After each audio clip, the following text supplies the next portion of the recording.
Amados irmãos, a paz do Senhor Jesus. Mais uma vez estamos aqui reunidos para podermos estudar a palavra do Senhor acerca do arrebatamento, a igreja e o arrebatamento. Nós estamos estudando a revista sob esse título, a igreja e o arrebatamento. E meus queridos, nós agora chegamos no estudo de número 10, né? Nós já iniciamos o estudo de número 10, que são as visões contrárias ao pré-tribulacionismo. E a visão, uma das visões agora que nós estamos estudando, é a visão do pós-tribulacionismo, os argumentos, né, a ideia, como é que se dá a ideia do pós-tribulacionismo. Né? Então nós vimos anteriormente, no início dos nossos estudos, né, na parte inicial dos nossos estudos, todo argumento, né, ou uma grande parte dos argumentos que defendem o pré-tribulacionismo, a nossa visão pré-tribulacionista. E agora nós chegamos no estudo de número 10 para estudarmos as visões contrárias ao pré-tribulacionismo. Tá certo? Nosso amado pastor Gedeon Júnior foi até a página 64, né, da nossa revista, trazendo sobre a argumentação, né, número 1 da visão pós-tribulacionista. Né? E aí foi um estudo muito maravilhoso acerca de 1ª e 2ª Tessalonicenses, baseando-se nas duas cartas de Paulo aos Tessalonicenses, 1ª e 2ª Tessalonicenses. Eu quero já agradecer aos meus amados pastores, aos professores da Escola Bíblica Dominical, por esse privilégio de estarmos juntos mais uma vez. E, de antemão, eu já gostaria de fazer uma correção aí com os irmãos na nossa revista, na revista do Arrebatamento, na página 65, uma correção numérica, né? Que a gente fez uma numeração, e aí agora, né, revisando, né, nas outras revisões, acabou passando. Né, e agora a gente olhando novamente, percebeu que a numeração não está correta. E aí os irmãos podem fazer essa correção aí na página 65, a partir da página 65. Né? Deixa eu ampliar aqui para ficar mais fácil, para os irmãos também perceberem onde nós iremos fazer essa mudança. Então aqui, meus amados, na continuação seria o item onde está argumentos bíblicos. Estão vendo na página 65, onde está argumentos bíblicos, essa numeração 3.1.3. Na verdade, seria 3.2, tá certo? Seria 3.2. E aí, então eu vou pegar aqui essa numeração e nós vamos alterar, né? Vamos fazer a devida alteração. Você pode fazer aí manualmente, com a caneta. Pode fazer a alteração tranquilamente, tá certo? Então vamos lá. Opa! Deixa eu mudar aqui. Então ficaria o item 3.2. E aqui também, um pouco mais na segunda coluna, o item que está a promessa da tribulação, né? Aqui seria o item 3.3. Tá certo? Item 3.3.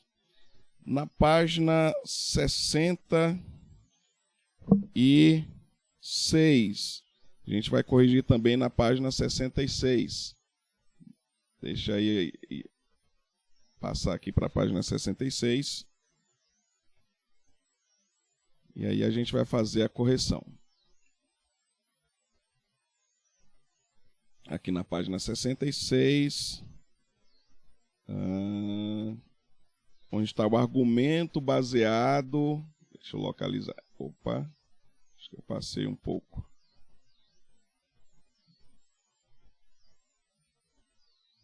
Deixa eu localizar aqui só um minutinho, meus amados. Página 66, né?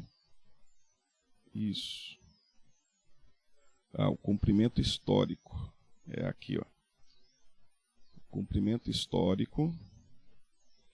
Aqui é 3.4, tá? Onde está o cumprimento histórico. Tá? Corrijam aí para 3.4. E na página 67,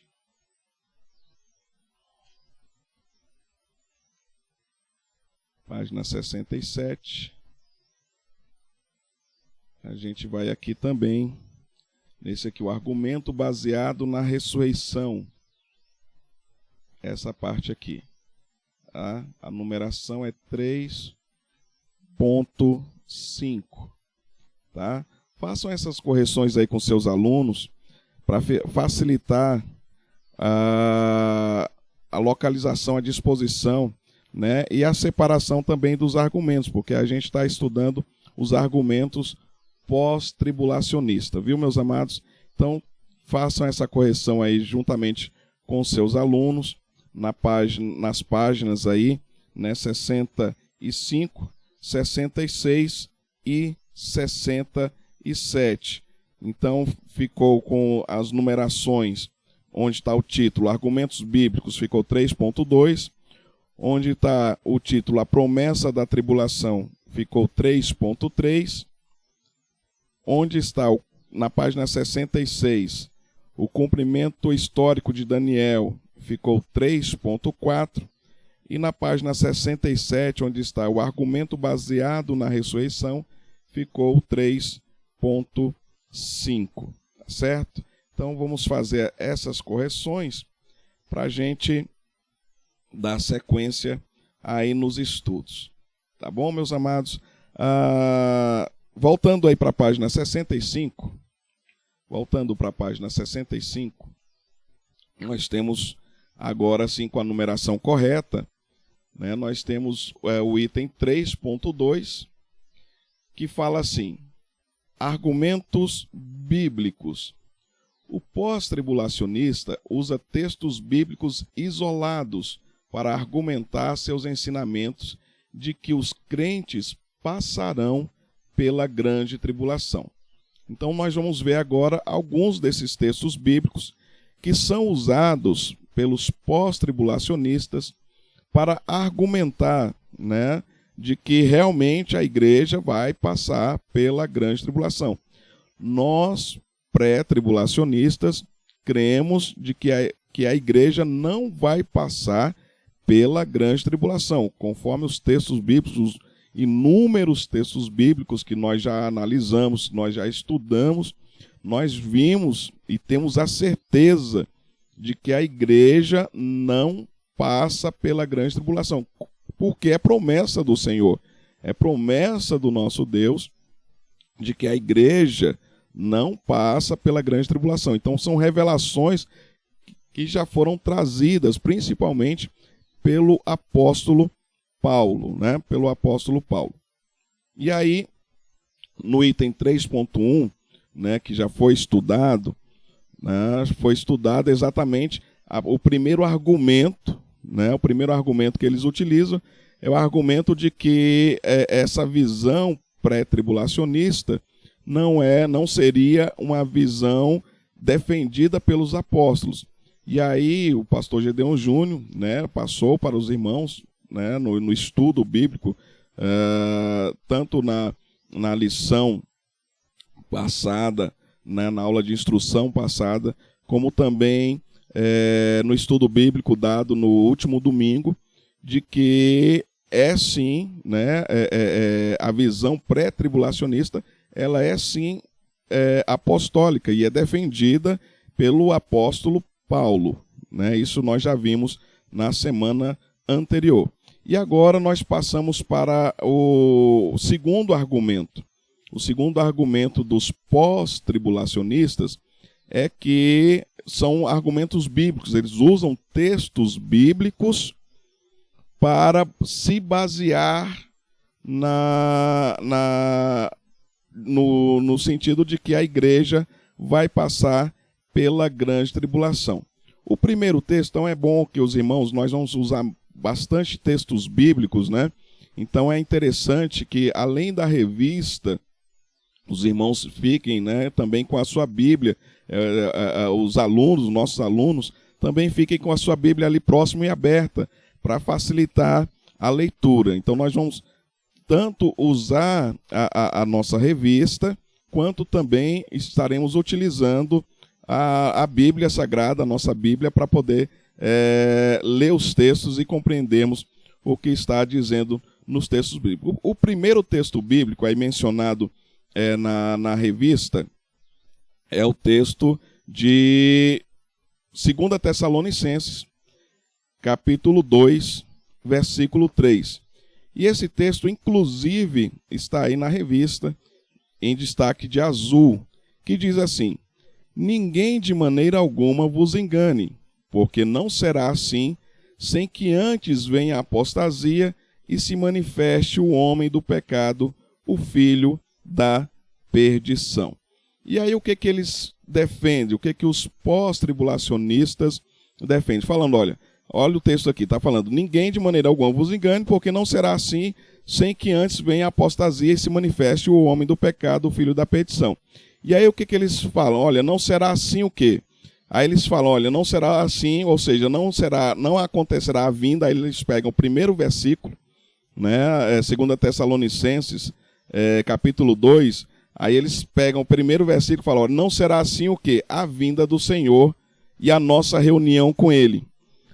O versículo 1 realmente está falando do arrebatamento. Isso é certo, né? O versículo 1, quando Paulo fala, ora, irmãos, rogamos pela vinda de nosso Senhor Jesus Cristo e pela nossa reunião com Ele, né? Esse versículo aqui, ele está falando, a vinda do Senhor Jesus e a nossa reunião com Ele está, sim, falando do arrebatamento. Só que o versículo 3, quando fala, porque não será assim antes que venha a apostasia, aqui está falando da grande tribulação, né? Aí eles se baseiam nisso, né, nessa interpretação, para dizer que a igreja vai passar pela grande tribulação. Eles se baseiam na interpretação de que o versículo 3 está se referindo ao que foi falado no versículo 1, que é o arrebatamento. Então eles colocam, olha, não será assim, ou seja, isso não vai acontecer. Em outros textos diz assim, isto não vai acontecer, né, sem que antes venha a apostasia e se manifeste o homem do pecado, o filho da perdição. Aí eles falam, não, isto está se referindo à vinda do Senhor, que está falando no versículo 1, né, e a nossa reunião com Ele, que é o arrebatamento. Então, o arrebatamento não iria acontecer, então eles interpretam dessa forma. O arrebatamento, né, os pós-tribulacionistas interpretam dessa maneira, que o arrebatamento não aconteceria sem que antes viesse a apostasia e se manifestasse o homem do pecado, o filho da perdição, que é o anticristo. Então, a interpretação que eles dão para esse texto é de que o versículo 3, quando fala que isto não vai acontecer, isto estaria se referindo ao arrebatamento. Ou seja, que o arrebatamento não aconteceria sem que antes se manifestasse o anticristo, né? Então que a igreja veria o anticristo e o anticristo, exatamente, ele vai aparecer, vai surgir durante o período da grande tribulação, vai dar início ao período da grande tribulação, viu? Mas nós já vimos que este texto, na verdade, né, a carta de 2 Tessalonicenses, nós já vimos isso na semana passada, a carta de 2 Tessalonicenses está se referindo totalmente à grande tribulação e também àqueles que estavam perturbando os irmãos em Tessalônica, dizendo que eles já estavam vivendo a grande tribulação. né? Então, quando no versículo 3, que está aí, né, 2 Tessalonicenses, capítulo 2, versículo 3, fala que ninguém de maneira alguma vos engane, porque aí, em outra versão bíblica, coloca: isso não acontecerá antes que venha a apostasia e se manifeste o homem do pecado, o filho da perdição. Isso nós já vimos que está se referindo não ao primeiro versículo, no qual Paulo sim fala sobre a vinda do Senhor e a nossa união com ele no arrebatamento, né? Aqui no versículo 1, inclusive, né, o versículo 1, Paulo usa como força de expressão, né? Ele usa o versículo 1, essa parte, como quem diz: meus irmãos, pelo amor de Deus, vocês não devem se demover, vocês não devem mudar de ideia, vocês não devem, porque estão sendo persuadidos, porque tem gente falando ao contrário, mas vocês não devem ficar mudando de pensamento, de ideia, porque isso nós já ensinamos para vocês anteriormente. Nós já explicamos 1ª e 2ª Tessalonicenses, principalmente 2ª Tessalonicenses. A carta, nós vimos que é uma carta só, né? E quando foi escrita não tinha divisão de capítulos nem versículos. Então, quando nós lemos toda a carta, né, observando essa a ausência da divisão de capítulos e versículos, que isso foi colocado para nos facilitar a leitura e encontrar os textos bíblicos, aí observamos que o tema central, a ideia central, é a grande tribulação. E aí no versículo 3, quando Paulo fala: ninguém de maneira alguma vos engane, porque isso não acontecerá antes que venha a apostasia e se manifeste o homem do pecado, ou seja, o anticristo. Isso, Paulo está se referindo não ao arrebatamento, mas Paulo está se referindo à grande tribulação. Isso já foi muito bem explicado também no estudo da sede, né? Neste domingo, ministrado pelo pastor Gedeon Júnior, tá certo? Sobre a 2ª carta de Paulo aos Tessalonicenses. Então, quando aqui no versículo 3 está falando que não acontecerá sem que antes se manifeste o anticristo, está falando que a grande tribulação não acontecerá sem que antes venha o anticristo. Tá certo? Então, o que Paulo está falando para os irmãos? Paulo está falando: meus amados, né, porque estava tendo aquela confusão toda, estava tendo alguns querendo ensinar que a igreja já estava passando pela grande tribulação, ou seja, que essa visão pós-tribulacionista de que a igreja passa pela grande tribulação, e aí os irmãos estavam ficando atribulados, perturbados com esse ensinamento errado, né? E aí Paulo, para corrigir esse ensinamento, ele escreve a 2ª carta aos Tessalonicenses, para corrigir esse ensinamento que estava acontecendo de forma errada lá em Tessalônica. E aí Paulo diz assim: olha, vocês, é como Paulo estivesse chamando a atenção, vocês estão vendo um anticristo? Alguém ficou sabendo de algum anticristo? Alguém ficou sabendo de alguém se assentando lá no trono, no templo, no trono de Deus e se fazendo passar por Deus? Tem alguém vendo isso acontecer? Se não tem anticristo, não existe grande tribulação. Vocês não estão passando pela grande tribulação. Então, aqui no texto que é usado pelos pós-tribulacionistas para dizer que a grande tribulação, o arrebatamento não vai acontecer antes da grande tribulação, porque aqui quando fala no versículo 3 de 2 Tessalonicenses capítulo 2, que isso não acontecerá sem que apareça o anticristo, e aí eles pegam e se reportam ao primeiro versículo, aí tira totalmente o contexto ali, porque Paulo está usando no versículo 1 uma força de expressão, né? É como quem diz, gente, pelo amor de Deus. Então Paulo fala no texto ali, né? Ora, irmãos, rogo-vos, olha essa palavra, rogo-vos. Ora, irmãos, rogo-vos pela vinda de nosso Senhor Jesus Cristo e pela nossa reunião com Ele.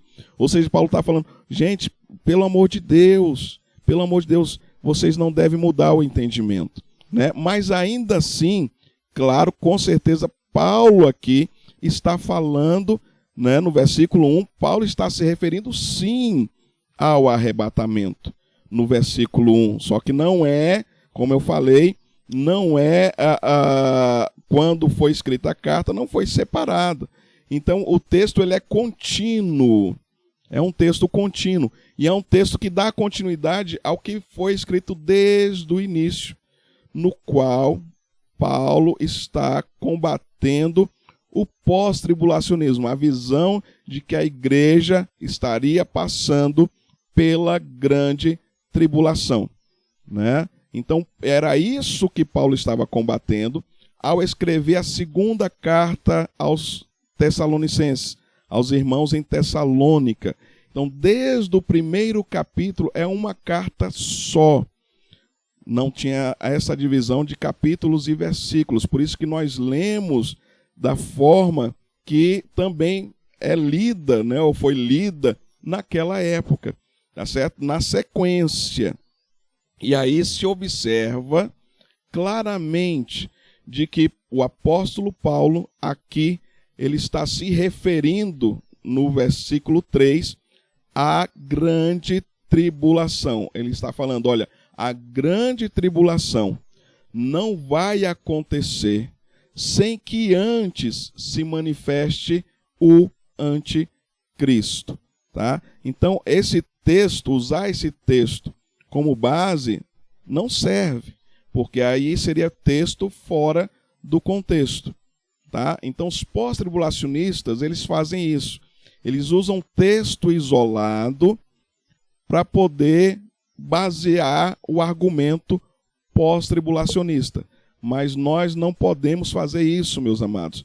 Nós temos que analisar texto e contexto, tá certo? E muitas vezes a gente tem que analisar outras questões, como também contexto histórico, questões acerca da personalidade do escritor, que apesar dele estar sendo usado por Deus, pelo Espírito Santo, para escrever, para trazer estas revelações, ele vai se utilizar das características próprias de escrita, tá certo? Então, isso também precisa ser observado, tá? Outro texto, também que é utilizado pelos pós-tribulacionistas, né, seria o texto de Mateus, capítulo 24, versículo 29, que também está aí na revista, na página 65, e que diz assim: e logo depois da aflição daqueles dias, o sol se escurecerá,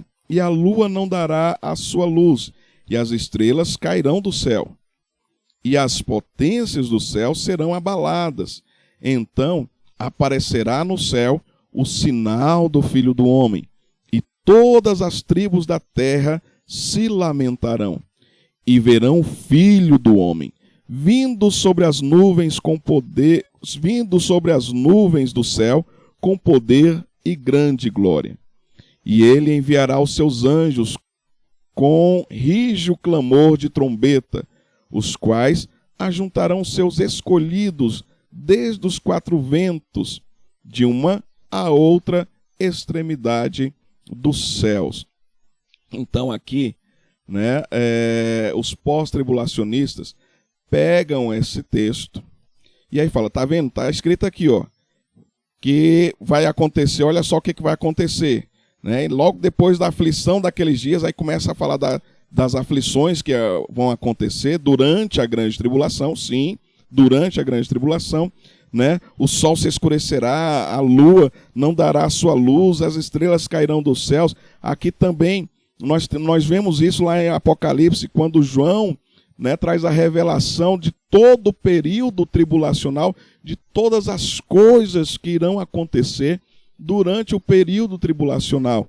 Então, o apóstolo João nos revela em Apocalipse, né, tudo o que vai acontecer durante o período da grande tribulação. E também mostra que isto que está aqui em Mateus 24 também vai acontecer, né? Também temos lá, da mesma forma, descrito lá em Apocalipse. Tá certo? Então, isso se refere, sim, ao período tribulacional. Não tem problema nenhum com relação a isso. O problema está nessa parte do texto, quando fala assim, e verão, né, aí, a parte inicial do texto, do versículo 29, não há problema nenhum, né, que fala da grande tribulação. Todas essas coisas vão acontecer durante a grande tribulação. Então, até aí, os pós-tribulacionistas estão corretos em dizer que essa parte do texto também está se tratando da grande tribulação. A outra parte do texto, que eles pegam para dizer, olha, a igreja vai passar pela grande tribulação, é essa aqui. E verão o Filho do Homem vindo sobre as nuvens do céu com poder e grande glória. Também vai acontecer. Mas aqui é aquele segundo momento da segunda vinda do Senhor. A segunda fase que nós já estudamos, né? Que a vinda do Senhor, a segunda vinda do Senhor, está dividida em fases. Os acontecimentos da segunda vinda do Senhor Jesus está dividida em fases. Assim como também a primeira vinda do Senhor não aconteceu tudo de uma vez.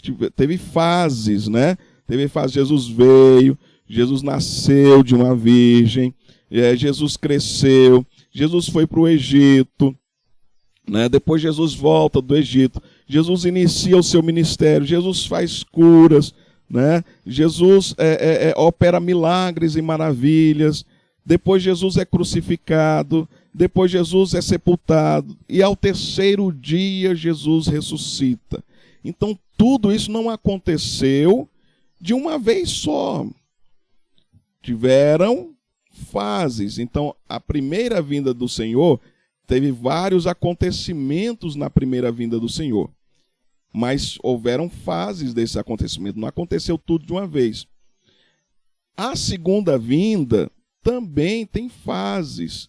Os acontecimentos da segunda vinda do Senhor também é dividida em fases, assim como na primeira vinda. Então, a primeira fase da segunda vinda do Senhor é o arrebatamento. Essa é a primeira fase da segunda vinda do Senhor.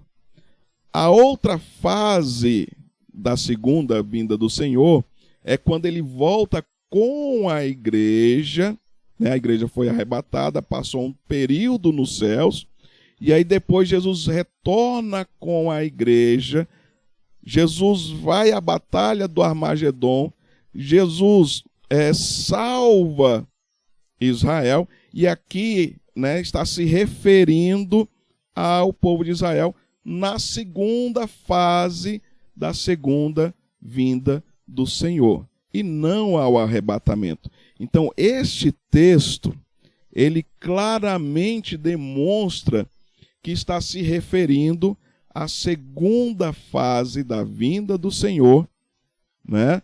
Que aí sim, aí o Senhor vem, né? E aí junta os santos e tudo. Então, meus amados, aqui está se referindo não ao arrebatamento, né? Então, qual é a diferença aqui em relação do pós-tribulacionista e o pré-tribulacionista? Porque nós lemos todo o texto e nós vamos ver agora, né, para podermos compreender, nós lemos todo o contexto, né, para podermos compreender este texto.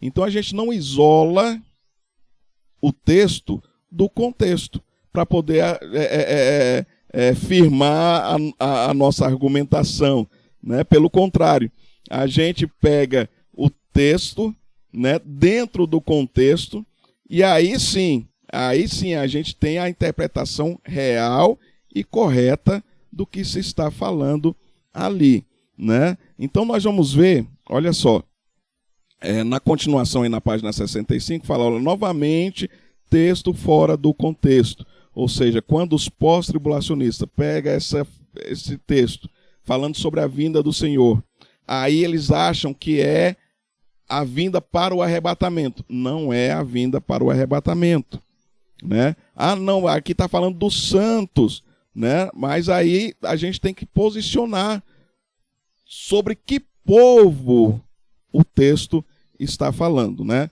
Então a gente tem que pegar o texto correto de Mateus 24, e aí na revista fala que já no versículo 15, né, nos mostra que é a segunda metade da grande tribulação. Por que a gente sabe isso? Olha o que fala no versículo 15. Mateus capítulo 24, versículo 15 diz assim, então, olha, nós estamos agora analisando o contexto. Então a gente não vai pegar só um versículo isolado, agora a gente vai analisar o contexto. Então observemos o que diz o versículo 15, Mateus 24, versículo 15 diz assim, quando, pois, virdes que a abominação da desolação, do qual falou o profeta Daniel, está no lugar santo, quem lê, entenda. Então, Jesus Cristo aqui, primeiro ele está chamando a atenção, né, das pessoas para que venham a ler, né? É necessário conhecer as Escrituras, é necessário conhecer a palavra de Deus. Então Jesus Cristo está falando, quem lê, entenda. Então, gente, vamos ler a Bíblia, vamos ler a palavra do Senhor, vamos buscar o conhecimento da palavra do Senhor.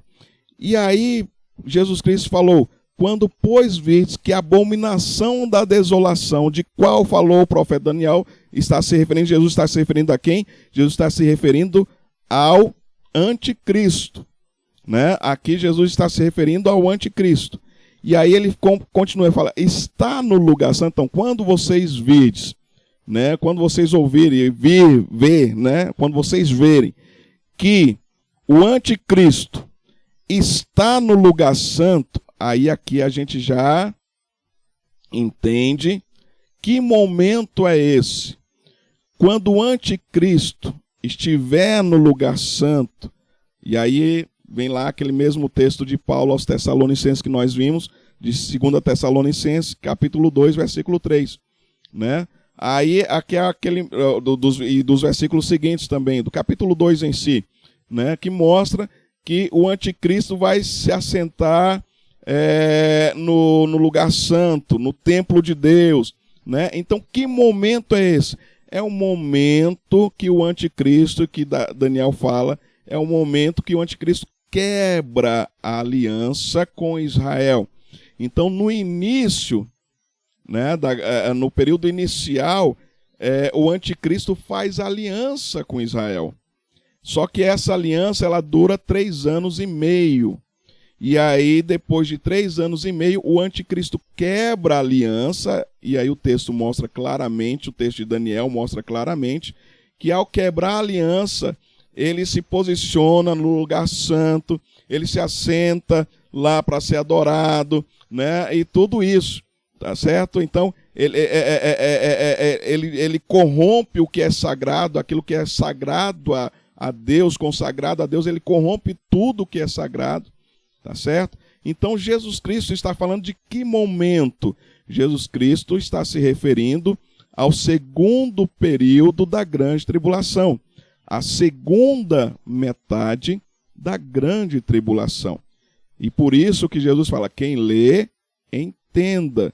Jesus estava falando com pessoas que liam a palavra de Deus, que liam os profetas, que liam o profeta Daniel, né? Então, o texto aqui já está mostrando a segunda metade da grande tribulação.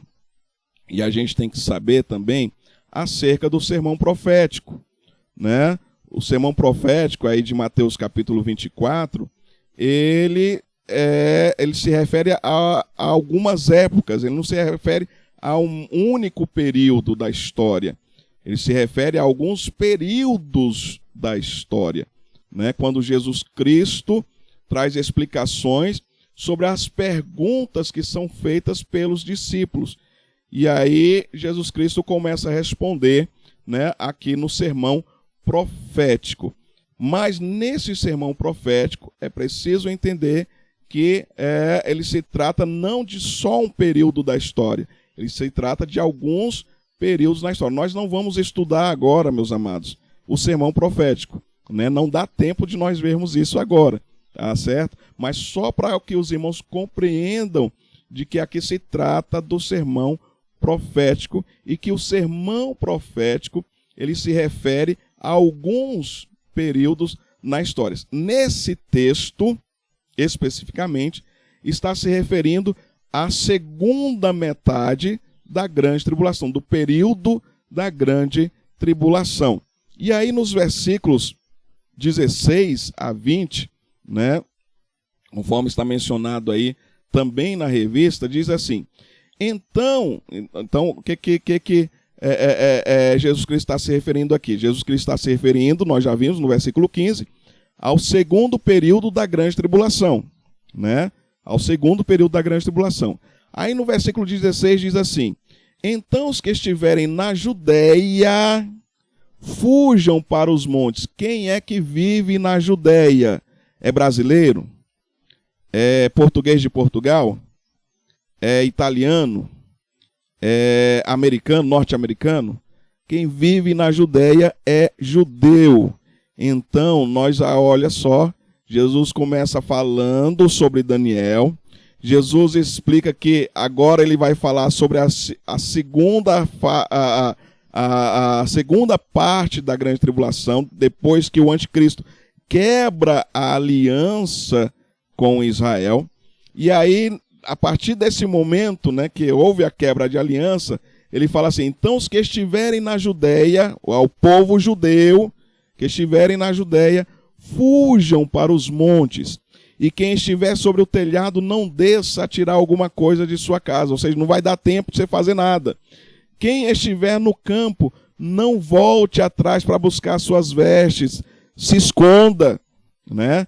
Aí ele fala: mas ai das grávidas, das que amamentarem naqueles dias. Ou seja, das grávidas lá do povo de Israel, que está na Judéia.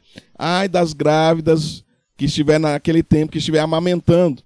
E aí, o versículo 20 fala assim: e orai para que a vossa fuga não aconteça no inverno, nem no sábado. Gente, se Jesus estivesse falando sobre regiões, todas as regiões do mundo, né? Tem região, né, como a região litoral, que não tem inverno rigoroso. Como aqui no Brasil, que é um país litorâneo, né? Nós não temos um inverno rigoroso. Um inverno no que neva, né, que cai neve. Onde é que isso acontece? De que lugar que Jesus está se referindo? À nação de Israel, né? Então ele fala: ora para que isso não aconteça no inverno, nem no sábado. Quem é que guarda o sábado? Para que povo o Senhor determinou que guardasse o sábado? O povo de Israel.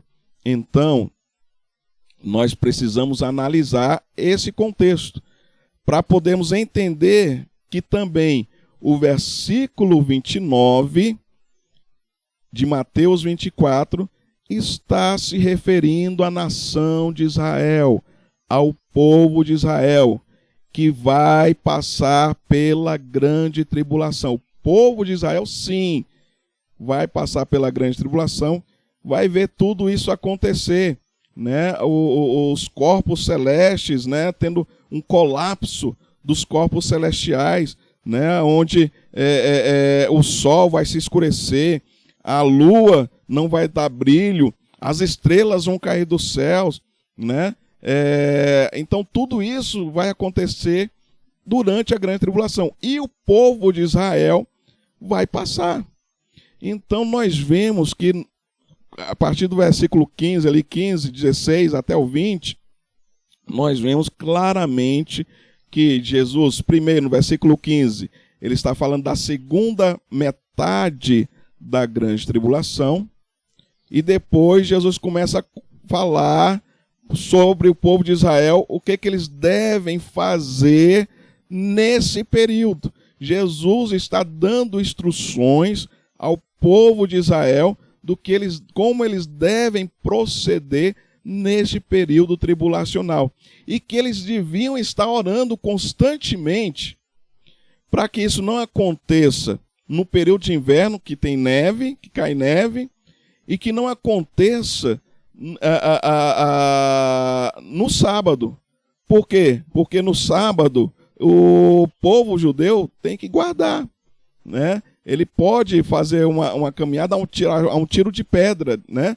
Mas aí é o máximo que ele pode caminhar. Então Jesus aqui, é como se Jesus estivesse usando de sarcasmo com o povo de Israel, falando, ó, vocês têm que orar, gente. Vocês têm que orar, porque se acontecer no inverno, vocês estão ferrados. Se acontecer no inverno, vocês estão... Está complicada a vida de vocês. Se este período, né, da segunda metade da grande tribulação, no qual o anticristo quebra a aliança, né, e vinha essa perseguição para vocês, se acontecer no inverno, vocês estão no sal. Então, orem, né, busquem pelo menos orar para que isso não aconteça no inverno. E também que não aconteça no sábado, porque no sábado vocês sabem, vocês não podem fazer nada no sábado. O sábado é reservado, então vocês guardam o sábado. Então é isso, meus amados. O texto, o contexto, né, está se referindo, primeiro, à segunda metade da grande tribulação. Segundo, está se referindo ao povo de Israel, a nação de Israel. E o contexto é muito claro, tá certo? O contexto é muito claro sobre isso. Fala sobre a região da Judéia, fala sobre o inverno, fala sobre o sábado. Então é muito claro que está se referindo ao povo de Israel, a nação de Israel. Aí, não, porque as grávida tem em todo lugar, certo, com certeza, grávida tem em todo lugar. Mas aqui está também se referindo às grávidas que estarão, né, nesse período, ou que estejam ou grávidas ou estejam amamentando, que é pior ainda. Imagina uma mãe com a criança pequena no colo, né? Está amamentando porque é pequena, criança pequena, que precisa de colo, precisa ser carregada, precisa ser conduzida. Imagine uma mãe fugir nessa época, eles vão ter que fugir. Eles vão ter que fugir dessa perseguição que vai vir imposta pelo anticristo. Então o povo de Israel vai ter que se esconder, meus amados. E nós já vimos também lá em Apocalipse, né, que eles vão se esconder no deserto, né, que o Senhor vai guardá-los ali no deserto e tudo durante esse período. Mas isso aqui já é um outro estudo que já foi inclusive visto, né? É só você voltar aí nos estudos lá atrás, né? Já foi visto, você revisar os estudos que estão no YouTube, lá no portal da igreja, né, o portal IEPBC Brasil. Você tem lá todos os estudos que já foram ministrados, né? Aí tem um estudo que mostra, inclusive foi chamado o pastor Cícero nesse momento para nos auxiliar nesse estudo desse momento em que vai ser necessário de Israel se esconder no deserto, né? Então, meus amados, novamente, quando o pós-tribulacionista pega esse texto isolado de Mateus 24, versículo 29, para dizer que a igreja vai passar pela grande tribulação, aqui não está se referindo à igreja, aqui está se referindo à nação de Israel. E não está se referindo à volta de Cristo no arrebatamento, mas está se referindo à volta de Cristo quando Jesus Cristo volta com a igreja para o Armagedon, para libertar Israel, para salvar Israel e para implantar o reinado de 1000 anos, os 1000 anos de paz, o milênio, né? Conhecido milênio, tá certo? Então aqui é a segunda fase da vinda do Senhor, né? E ao qual está se referindo a nação de Israel. Não é para a igreja, é para a nação de Israel.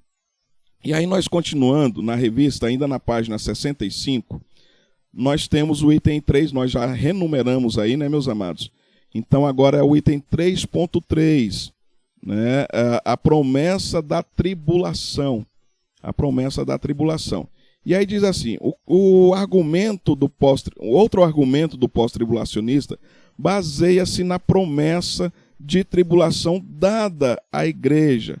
E aí eles usam algumas passagens também, né? Sempre usa a passagem bíblica, né? A defesa é por passagem bíblica, mas normalmente é texto fora de contexto. E aí a gente pegou um desses textos aqui para a gente ler junto com os irmãos. De Lucas, capítulo 23, versículo 27 a 31. Não dá tempo da gente ler todos. Os irmãos fiquem aí à vontade para escolher um dos textos ou ler todos os textos juntamente com seus alunos. Fiquem à vontade, conforme você definir para a sua aula, tá, meu amado? Mas aqui nós separamos o texto de Lucas, capítulo 23, versículo 27 a 31. Eu vou começar a partir do versículo 26, que diz assim: E quando o iam levando, tomaram um certo Simão Cirineu, que vinha do campo, e puseram-lhe a cruz às costas, para que a levasse após Jesus. E seguiam-o grande multidão de povo e de mulheres, as quais batiam nos peitos e o lamentavam. Jesus, porém, voltando-se para elas, disse: Filhas de Jerusalém, não choreis por mim, chorai antes por vós mesmas e por vossos filhos, porque eis que hão de vir dias em que dirão: Bem-aventuradas as estéreis, e os ventres que não geraram, e os peitos que não amamentaram. Então começarão a dizer aos montes: Caí sobre nós, e aos outeiros: Cobri-nos. Porque se ao madeiro verde fazem isto, que se fará ao seco? Meus amados, aqui os pós-tribulacionistas pegam novamente o texto e não analisam, né, totalmente ao que se está referindo. Principalmente quando há promessas de tribulação para o povo de Israel, para a nação de Israel. Então, aqui, sim, está falando de tribulação. E está falando também, principalmente, do período da grande tribulação também, né? É outro texto que Jesus Cristo está se referindo ao período tribulacional, ao período da grande tribulação. E também, vocês podem observar no versículo 30, quando fala assim: Então começarão a dizer aos montes: Caí sobre nós, e aos outeiros: Cobri-nos. É o mesmo texto que está se referindo lá, né, em Apocalipse, que o apóstolo João também se refere, né, ao que vai acontecer no período tribulacional, no período da grande tribulação. Sim, aqui está se referindo à grande tribulação. Aí, o que acontece? Aí os pós-tribulacionistas analisam aqui como se Jesus estivesse falando com a igreja também. Então, é aquela noção que nós já demos, os estudos que nós já passamos, sobre a diferença entre a igreja e o povo de Israel.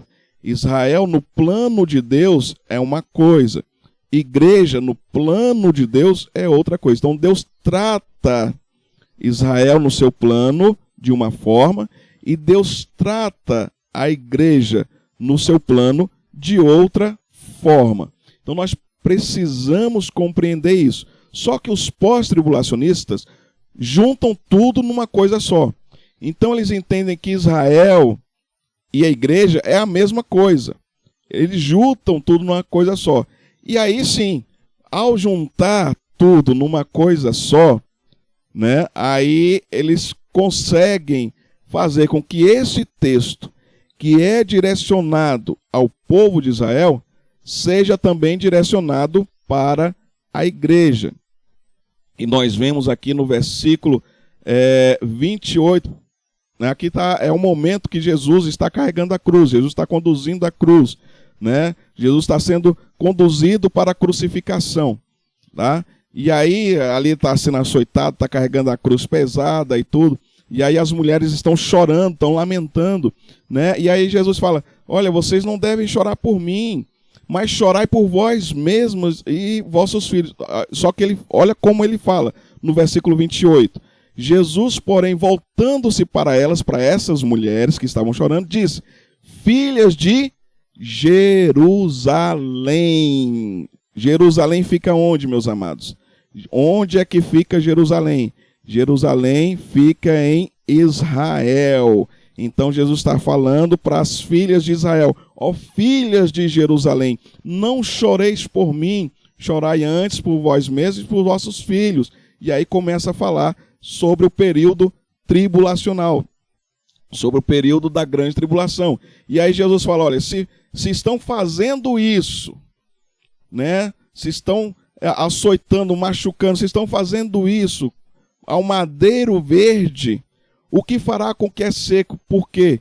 Porque a nação de Israel, né, o povo de Israel, é o povo que se secou com relação, né, com relação ao servir a Deus e principalmente a Jesus Cristo. Eles não reconheceram até hoje, né, que Jesus Cristo é o Filho de Deus. Então é como terra seca, né, é como um madeiro seco, é como uma planta seca, né? E aí Jesus Cristo falou, olha, vocês precisam ser tratados. E só há uma forma de tratar o povo de Israel. Então o povo de Israel vai ser tratado para se voltar para o Senhor. Tá bom? Então o período tribulacional é direcionado a Israel. E Jesus Cristo, neste texto, está falando do povo de Israel. Está prometendo tribulação? Sim. Está falando da grande tribulação? Sim. Está falando de um período tribulacional? Sim.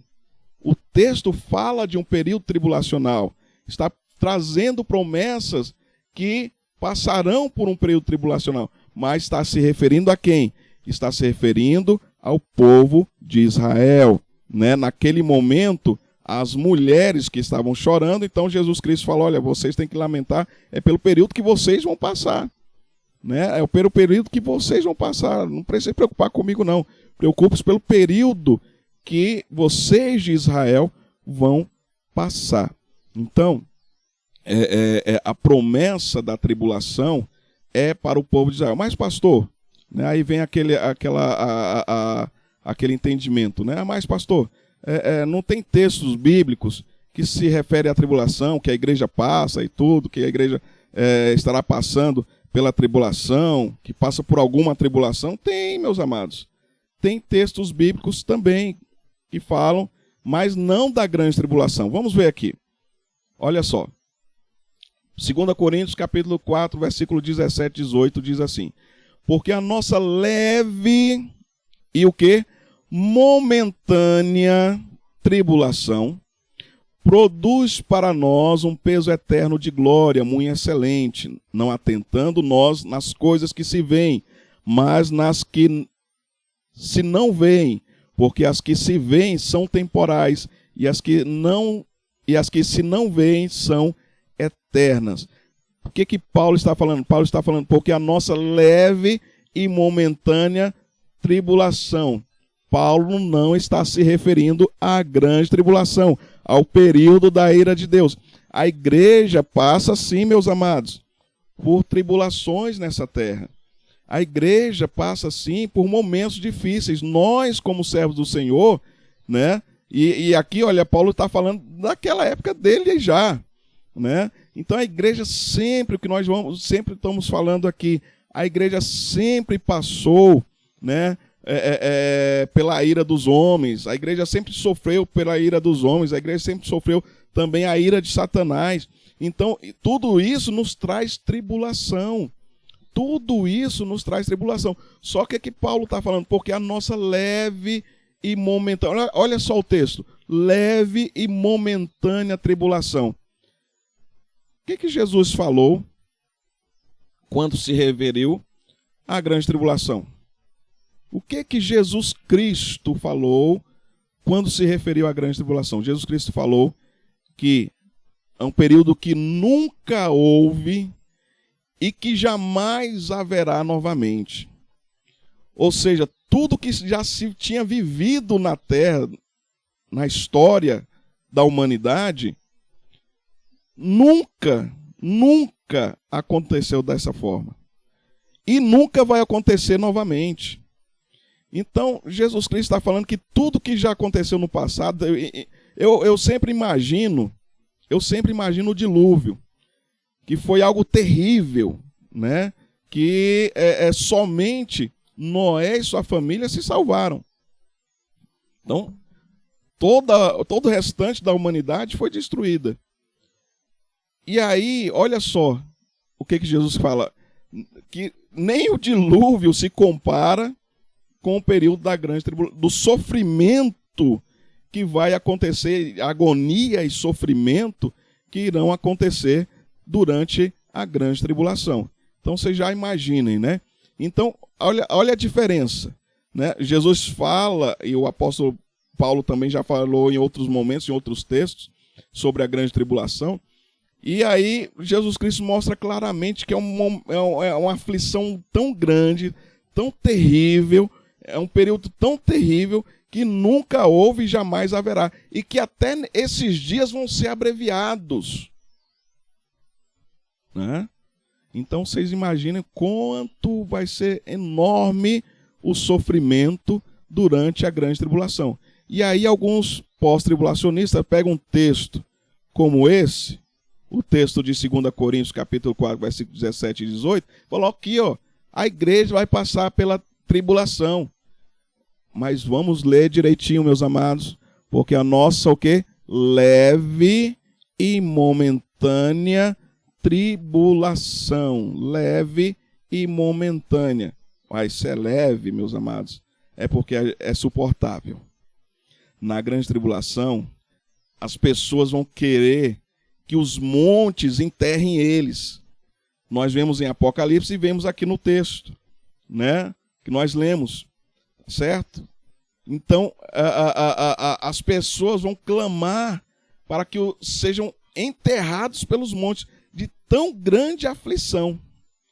A Bíblia fala que nesse período os homens mais fortes, guerreiros e tudo, vão sentir dores como se estivesse dando à luz, como se fossem dores de parto, vão gemer, vão gritar, como se estivesse dando à luz.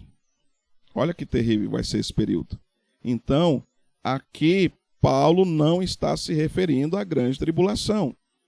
Nós passamos sim por momentos de aflições, né? Mas nós vamos ver esse texto também, mas nada se compara ao período da grande tribulação. Outro texto que é usado, Romanos 8:18. Porque para mim tenho por certo que as aflições deste tempo presente não são para comparar com a glória que em nós há de ser revelada. Meus queridos, mais uma vez, está falando das aflições? Sim. Eu não estou falando que a igreja não passa por aflição. Eu não estou falando que a igreja não sofra, né?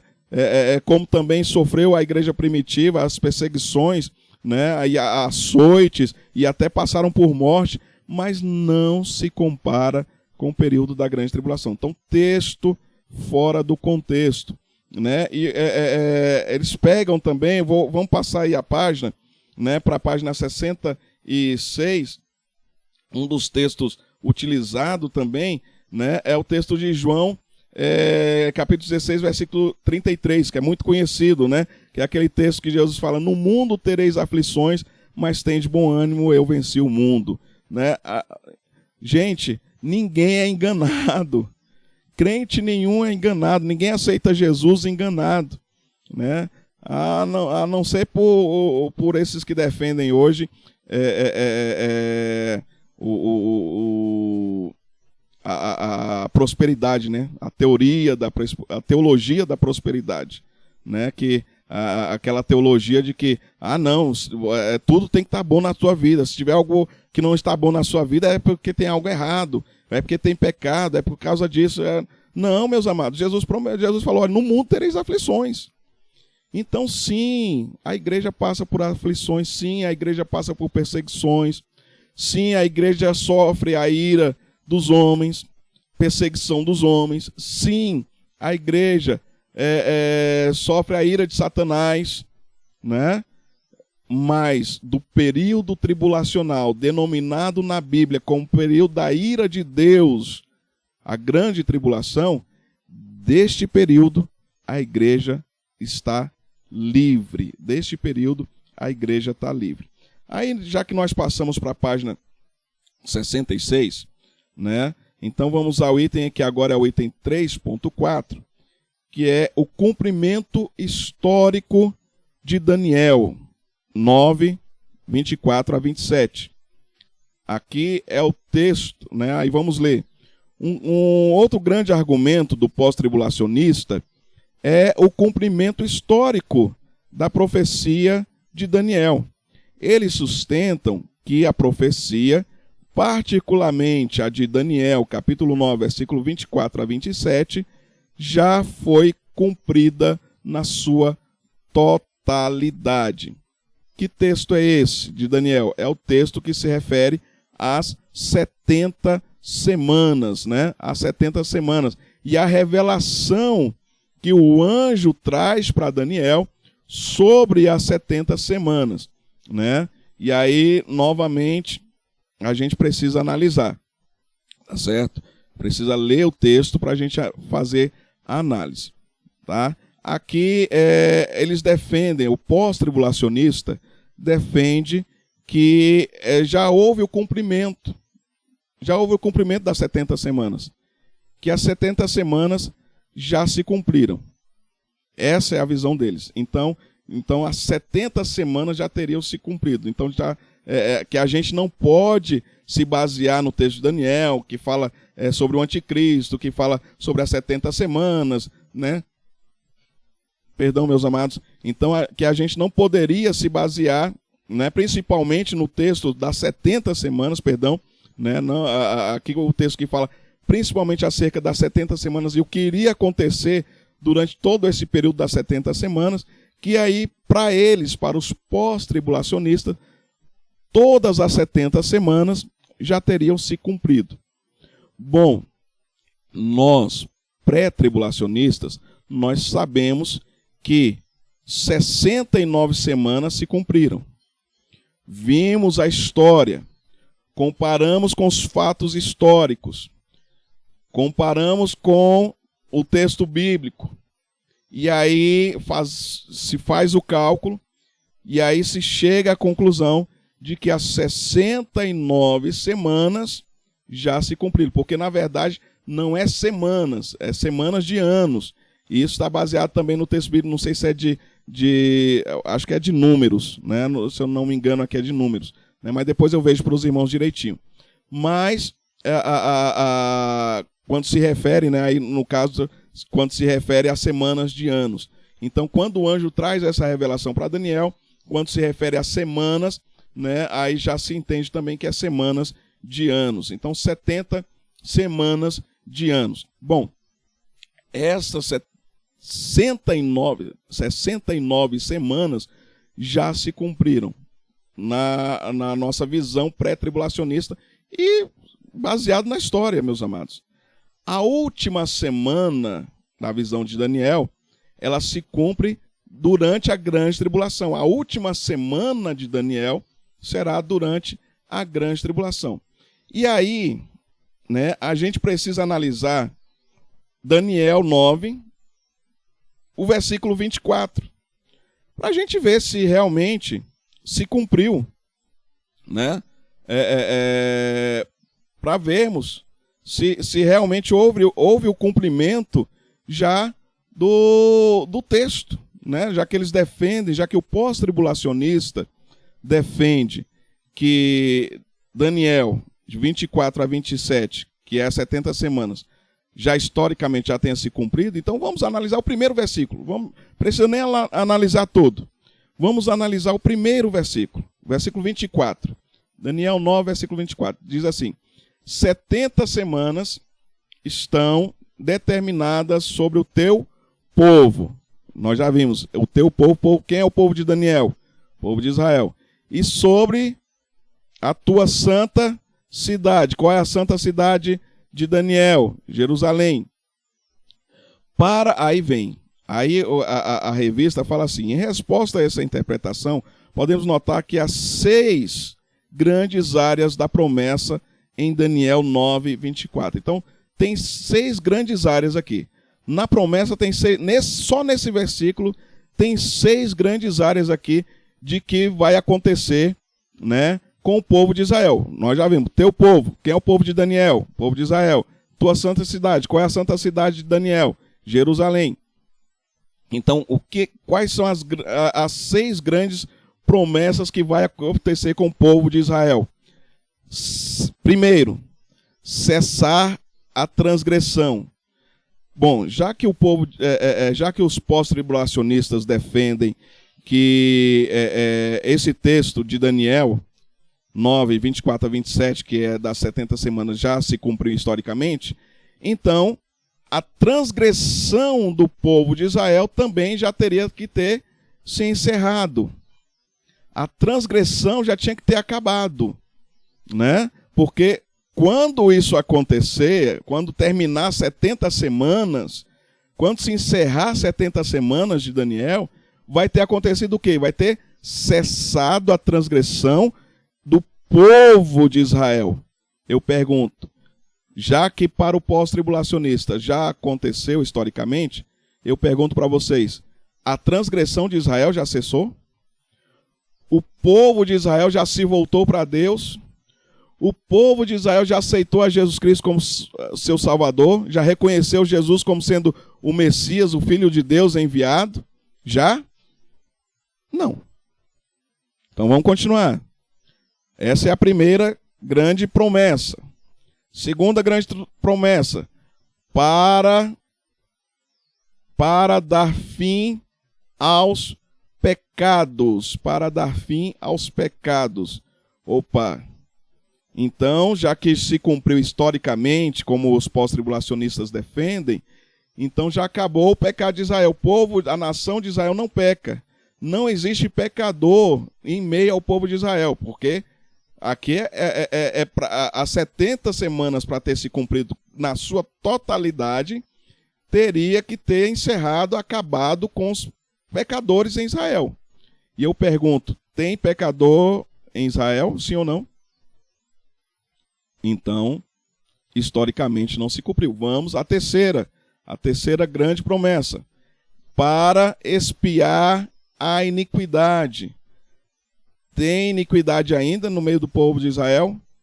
Tem, meus amados. Então, não tem como ter se cumprido as 70 semanas de Daniel. Porque para ter se cumprido, isso tem que ter já tem que ter acontecido. Quarto, trazer a justiça eterna. Existe justiça no meio de Israel? E é eterna ainda? Existe? Justiça eterna. Tem. A justiça eterna só pode ser trazida pelo Senhor. Existe justiça eterna lá? Não, né? Próximo, selar a visão. Selar a visão significa para encerrar essa visão que foi dada a Daniel, visão das 70 semanas. Então, para encerrar a visão, para selar a visão, para encerrar o que foi dado pelo Senhor para Daniel. Então, é dando um encerramento. Selar é dar encerramento, né? Se encerra ali, se encerrou ali. Eu pergunto a vocês, encerrou tudo? Não. Perdão, para selar a visão e a profecia, né? Que é uma coisa só. Para selar a visão e a profecia. Então, a visão e a profecia que foi dada para Daniel já encerrou sobre as 70 semanas. Já terminou tudo? Nós já vimos que não, né? E para ungir o Santíssimo. Jesus Cristo já foi reconhecido como Messias, como aquele enviado de Deus, como Cristo de Deus pela nação de Israel? Também não. Então, meus amados, como que o pós-tribulacionista consegue defender a ideia de que a visão de Daniel sobre as 70 semanas, a profecia de Daniel sobre as 70 semanas, ela já tenha se cumprido? Nós vimos agora que, onde começa ali falando das 70 semanas, no versículo 24 do Daniel 9, ali já não se cumpriu nada, né? Não se cumpriu nada. Então, como é que vai se defender? Então, essas 6 grandes promessas que aparecem em Daniel 9, versículo 24, essas 6 grandes promessas que nós vimos agora para o povo de Israel, né? Novamente, o texto fala o teu povo, o povo de Israel, né? A tua santa cidade, Jerusalém.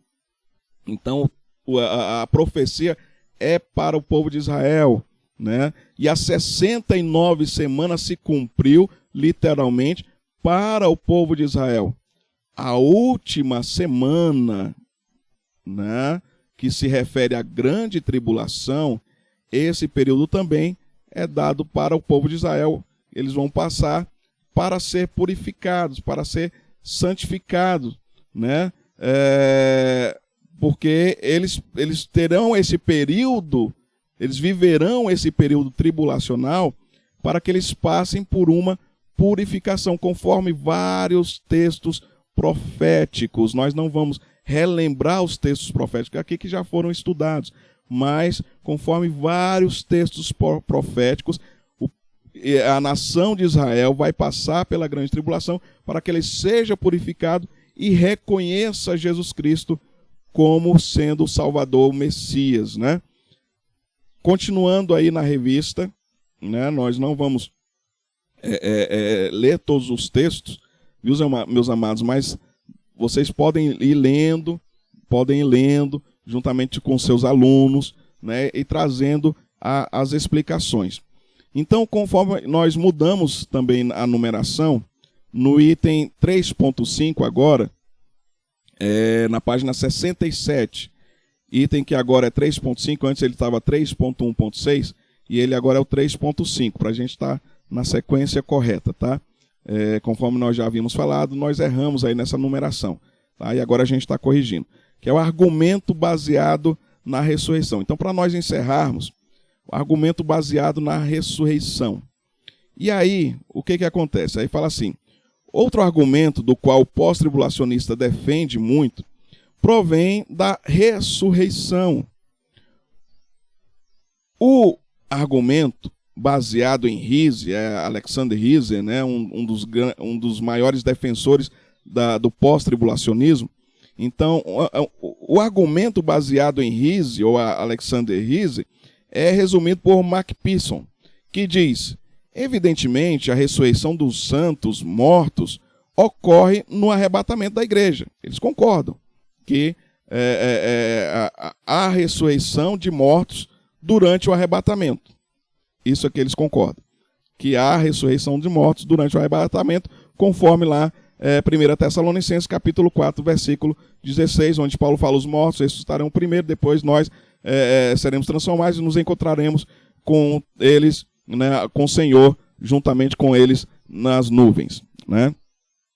Aí, continuando, página 67. Consequentemente, onde quer que houver ressurreição, lá também estará o arrebatamento. O que a visão pós-tribulacionista defende? Defende que toda vez que houve uma ressurreição de mortos, já aconteceu também arrebatamento. Então, todos os textos bíblicos que mostram, desde lá do Antigo Testamento e também no Novo Testamento, que houve ressurreição de mortos, ali também já aconteceu um arrebatamento.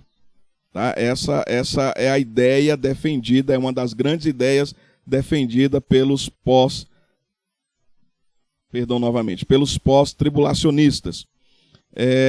Aí a gente vê aí no texto da revista que diz assim: alguns mortos, como o filho da Sunamita, lá no Antigo Testamento, né, segundo Reis, capítulo 4, versículo 18 a 37, A filha de Jairo, que está descrito em Mateus capítulo 9, versículo 23 a 26.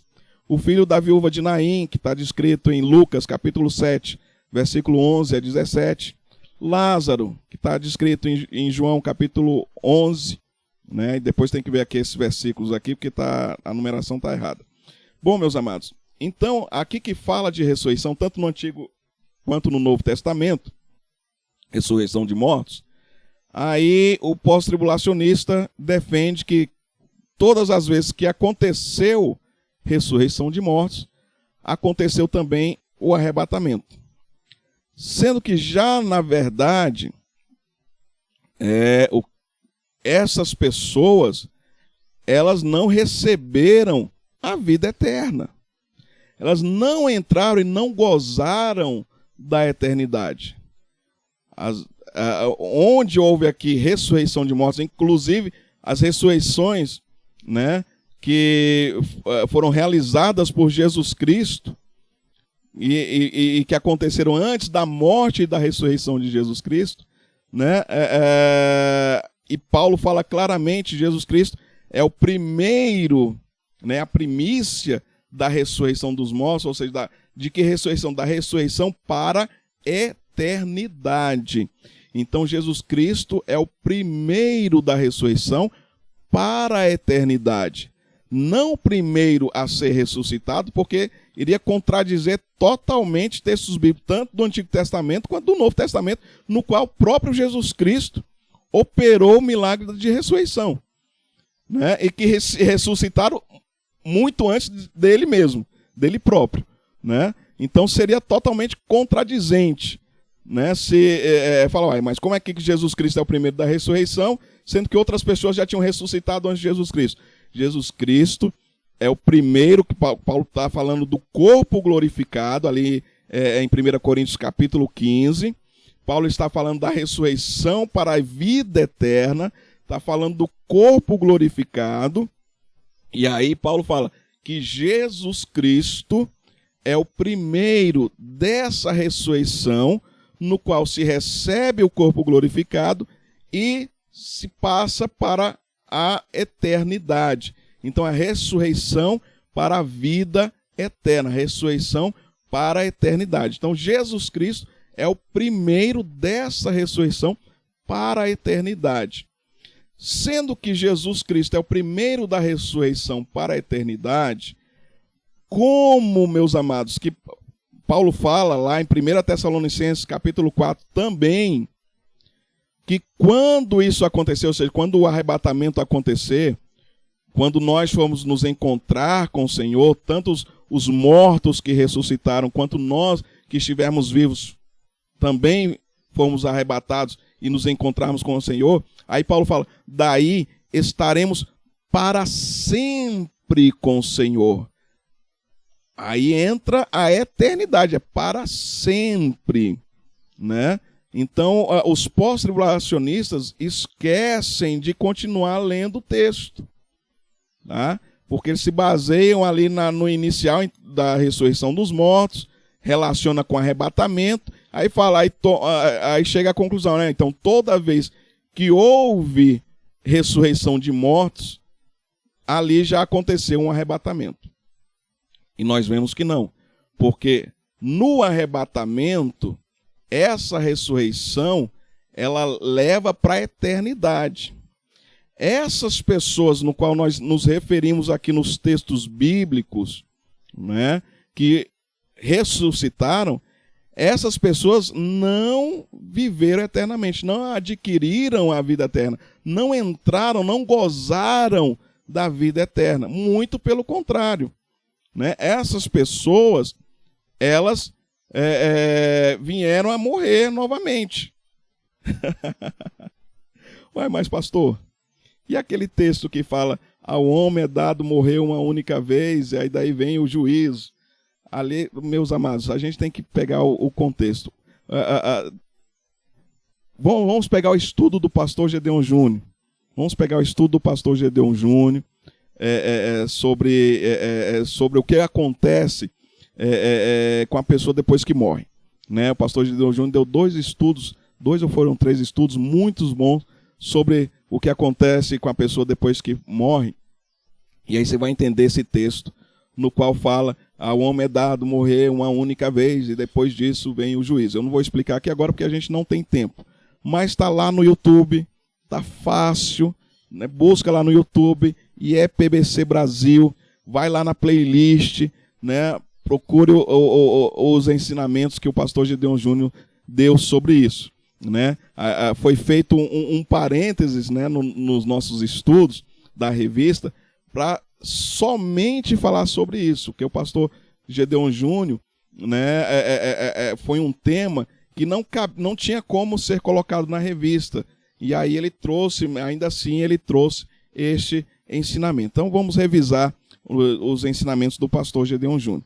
Mas aqui, essas pessoas que ressuscitaram, entendam o seguinte: essas pessoas que ressuscitaram, inclusive por milagre de Jesus Cristo, por operação de maravilha de Jesus Cristo, essas pessoas, elas não entraram para a eternidade e não gozaram da vida eterna. Então, meus amados, esses são os principais argumentos pós-tribulacionistas.